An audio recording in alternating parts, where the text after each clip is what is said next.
لاہور میں مصنوعی بارش امارات کی حکومت کی جانب سے بطور تحفہ برسائی گئی۔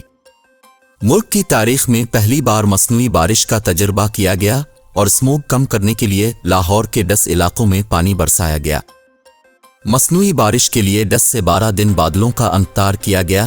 بادلوں پر 48 فلیئر چلائے گئے اور 2 خصوصی جہازوں سے کیمیکل چھڑکا گیا، جس کے بعد بادل گرجے اور رم جھم برسات ہوئی۔ اس حوالے سے نگران وزیر اعلیٰ پنجاب محسن نقوی نے بتایا کہ مصنوعی بارش متحدہ عرب امارات کی حکومت کی جانب سے بطور تحفہ برسائی گئی۔ دوسری پرواز کچھ دیر بعد ہوگی۔ دوسری جانب ذرائع کے مطابق مصنوعی بارش کے لیے استعمال ہونے والا طیارہ بیچ کرافٹ کنگ ایئر سی 90 ماڈل کا ہے۔ یہ امریکی ساختہ طیارہ اماراتی ایئر فورس کی ملکیت ہے۔ ذرائع نے بتایا کہ 2 انجن اور 6 نشوں والا طیارہ 500 کلوگرام وزن اٹھانے کا حامل ہے۔